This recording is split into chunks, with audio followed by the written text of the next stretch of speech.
Thought I'd take my mask off so you might hear me a bit better. Does that work? But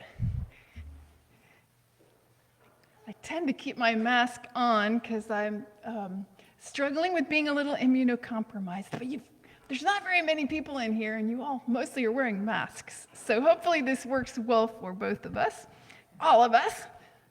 I thought I'd tell you the quick story of Buddha's enlightenment because my message today involves that story, and many of us know it, but we haven't thought about it in a long time, and some of us haven't really paid much attention to it. Some versions of this story are really straightforward, some are very elaborate, some are, I don't know what you'd call like phantasmagorical, like totally wild. But here's a really plain version just to kind of get us thinking about the story. So it starts with this person who is about to become the Buddha, who is a prince, Prince Siddhartha Gautama. And he has been on a wild journey trying to figure out how to become a holy person and save the world from so much suffering. And he did all sorts of things, following all sorts of other people's journeys, and it was not working for him. So he finally just decided to sit down and wait in meditation until it came to him. He's like, I'm just going to sit here. And he sits there, and this demon, Mara, shows up. And this demon, Mara, has brought his most beautiful daughters to seduce Siddhartha. Siddhartha, however, ignores them and remains in meditation. So then Mara sends a vast army of monsters to attack him. Yet Siddhartha still sat untouched by the monsters. Some say these attacks were 1,000 arrows that Mara slung, but as each arrow aimed itself towards Siddhartha, they fell to the ground and became flowers all around him.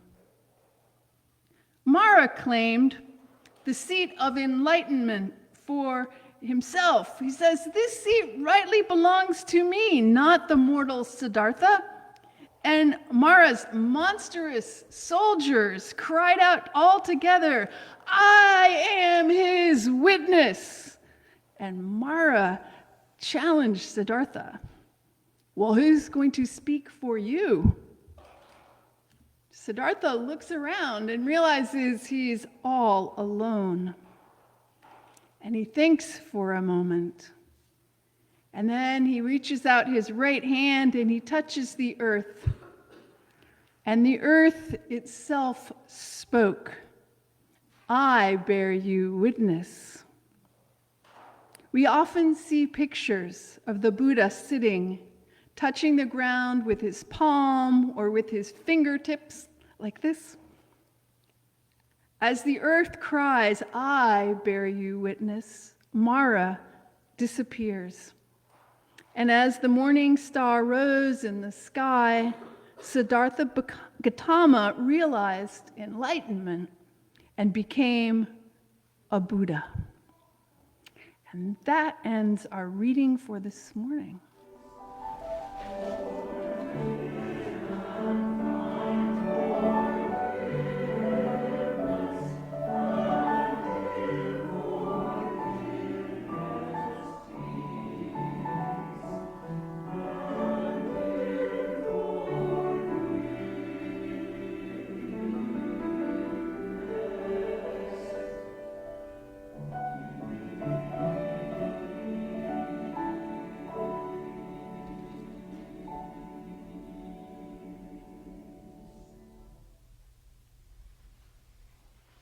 Look at all the beautiful candles.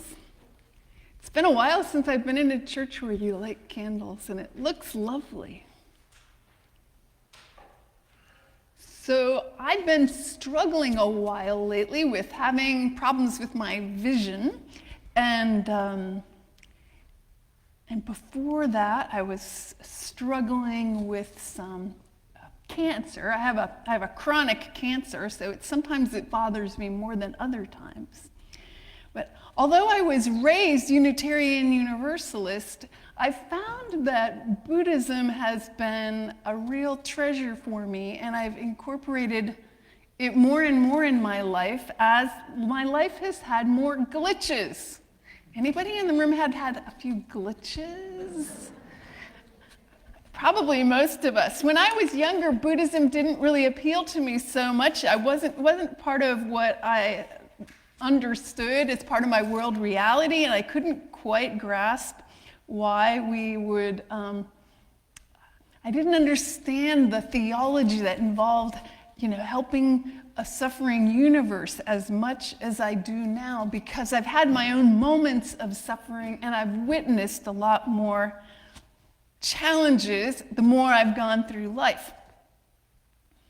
So I thought I'd share with you one of the practices that has been really meaningful for me as I've added more Buddhism into my life. If you don't know the story of Buddha at all and you just want to get to know a little bit about the history, rather than just that little Reader's Digest version I shared with you a moment ago, a really rich biography to read is Karen Armstrong's book called Buddha. And I meant to bring it to show and tell it to you today, but I got myself here, didn't I? That was like the... But so one of the things that happens when we tell the story of Buddha's enlightenment, the way we often hear it is we often forget about what the story calls Mara, but what we all experience when we first start to try to meditate. So I don't know, have you ever thought about when you just sit quietly, what happens?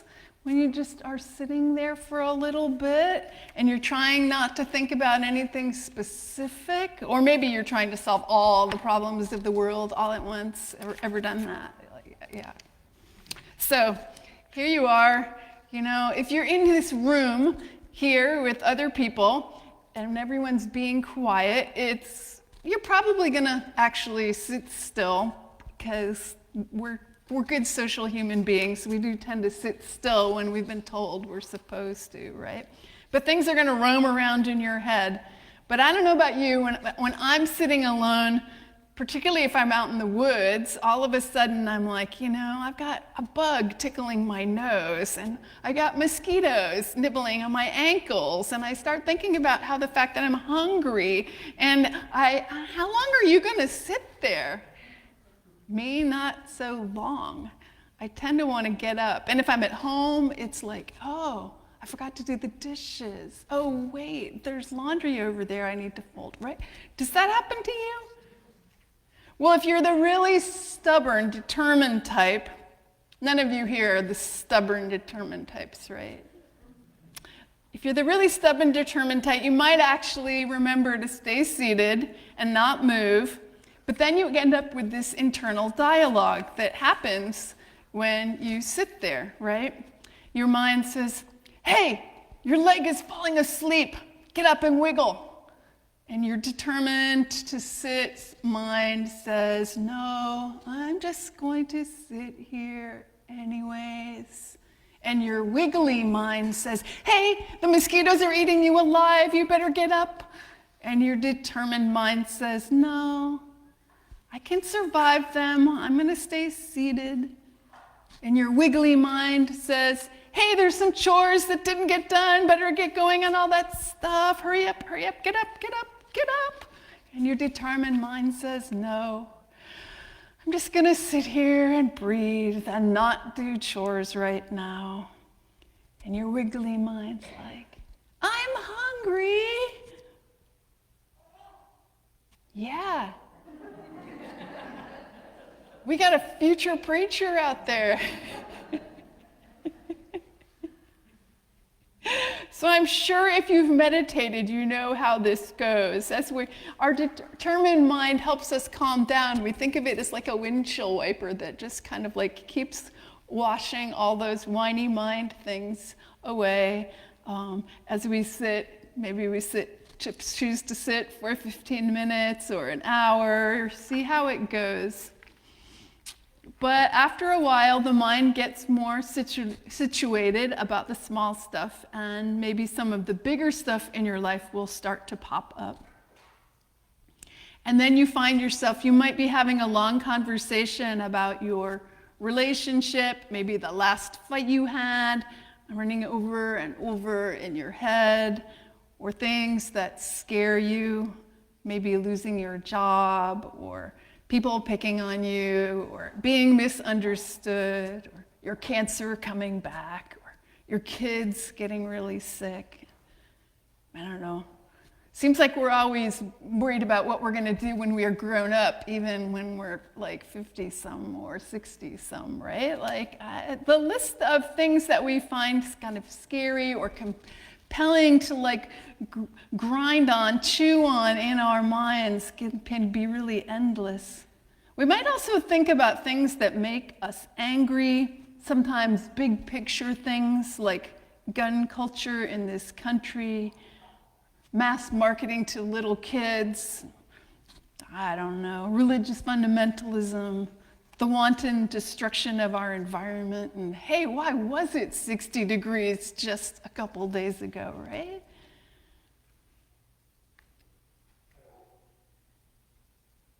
We can think about some of the things that just have large emotions, even though they're small things.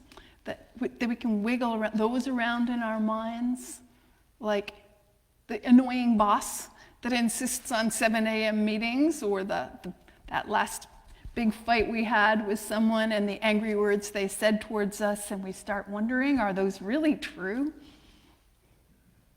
Mara. In the story, Mara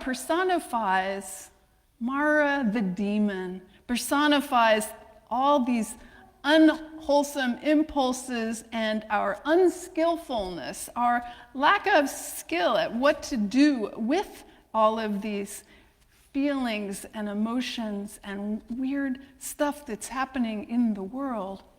Mara, who can sometimes be thought of as death, you could think of as the death of a spiritual life when you heed the call of Mara and run and do the dishes instead of sitting there and being calm in your spiritual practice.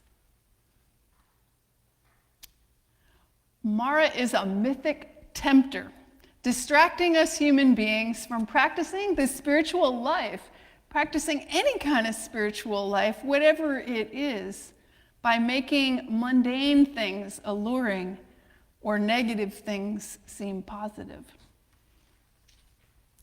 In traditional Buddhism, there's sort of 4 senses of the word Mara given, and there's fancy names for them, but I won't bore you with those. But as I've reflected on the story over time, I've kind of teased out these 4 things and what they mean to me. So one is Mara as the embodiment of all sorts of unskillful emotions, what the Buddhists call unskillful emotions. And so that Mara is very personal and very internal, and it has to do with those things that eat on you that aren't very healthy. Yet we all have a tendency to allow them to eat on us rather than just allowing that arrow to turn into a flower, drop to the ground. There can be Mara as death, as in the sense of the sort of the ceaseless round of birth and death and birth and death, which is part of the Hindu understanding, which gets carried over into Buddhism. This is the personal, sort of external. It is that sort of what we call the hamster wheel of life, right? We kind of get on and we run and we run and we run and we run, and we don't take time to actually stop and think about what's important, what do I value, how should I live my life, and how can I do spiritual practices to help me align myself with my life. Then there's Mara as the metaphor for the entirety of conditioned existence. Kind of fancy big words, but this is the sort of larger meta, not just the things that have to do with ourselves, but like how the world actually is, but how we see how the world is. And it's like, do we allow ourselves to see the world as a place where we're trapped and can't do any good? Like I said in our opening words, we have to actually choose that we can make a difference and see that those little ripples actually do lead out to some good in the world. And then the fourth one is Mara as the son of a deva, of a god, in that sense that Mara is some kind of objective external being rather than a metaphor. And so that's that corporate external sense of Mara. Mara is like an actual being. So you might think about how Mara can be all of these four things, like lots of different ways Mara can be in the world. And Mara will tempt you or distract you from staying your course in all four of these realms. Mara's tricky, isn't he? So one of my favorite spiritual practices is inviting Mara to tea. Now think about tea. You ever invited anybody over for tea? Well, when you invite Mara for tea, you kind of like set up. I'm going to bring my papers over here for a second. You set up this lovely little spot. Maybe you're not as gracious as whoever is who set this up, Ruth. And who was it? Gloria? Yes. This is an absolutely beautiful setting, and I'm going to sit here for a minute. We're just going to think about tea.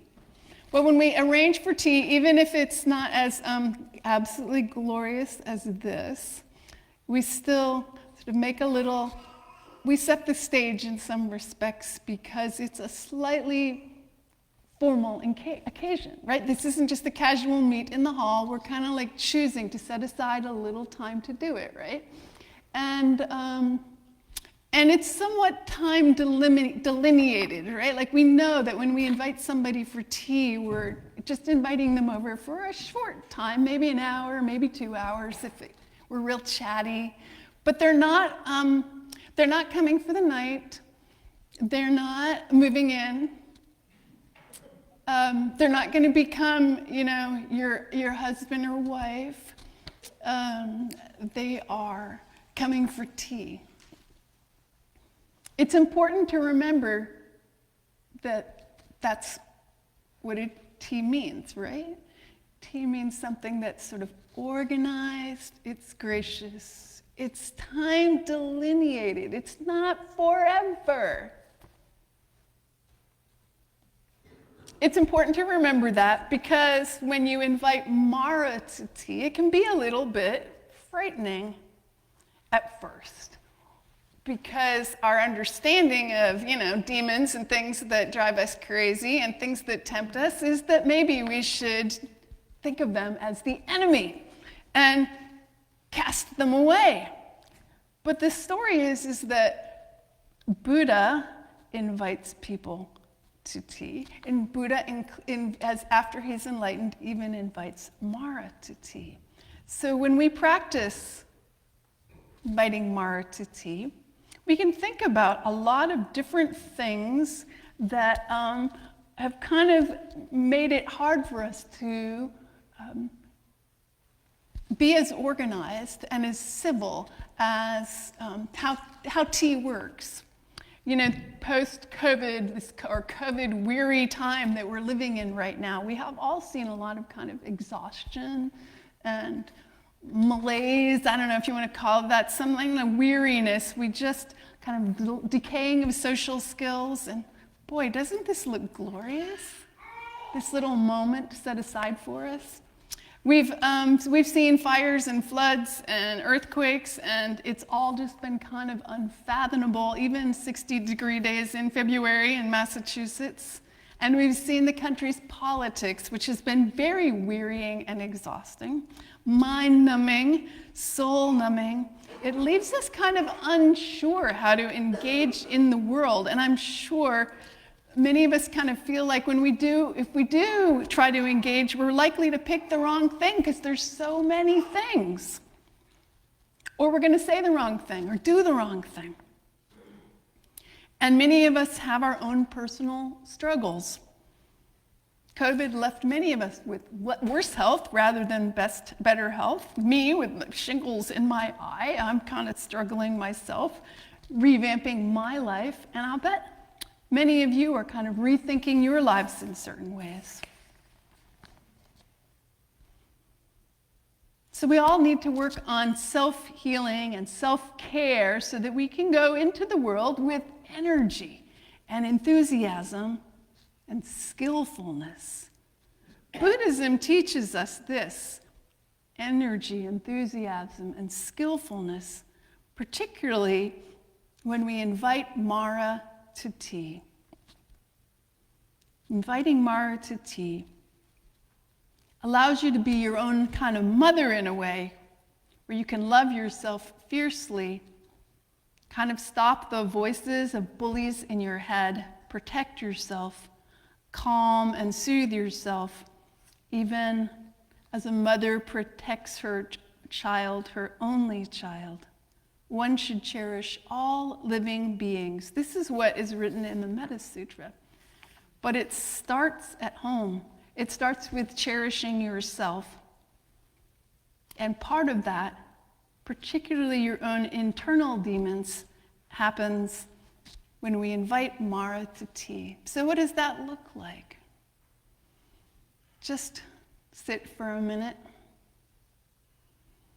take in a nice deep breath, breathe in the peace of this space, and exhale the love that you find in your heart. And think about something that is distracting you from being your own best self, your own most skillful, energetic, alive self. And think about inviting them to tea. That means you're going to sit and have a little conversation with them, whatever it is.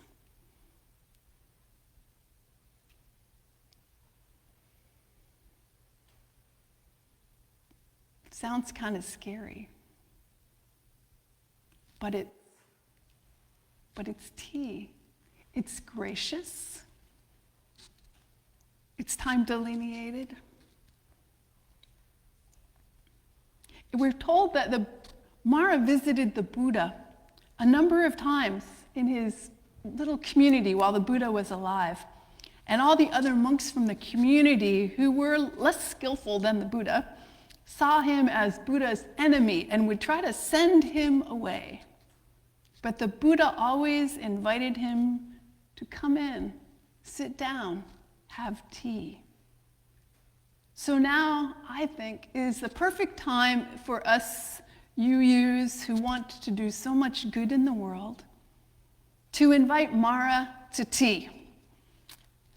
Our personal demons, our thought constructs, even those external real-world demons, the others, the people who think differently from you. Do you know who they are? It's so tempting to push them away and say, no, you are the enemy. But remember the rules for tea. We try to be gracious. We aren't inviting them into our lives forever. They don't have to take up a room. And with those rules for tea, we can go out into the world, and we can go into our own hearts and change who we are, what we are, and how we want to be in the world, just by finding time for tea.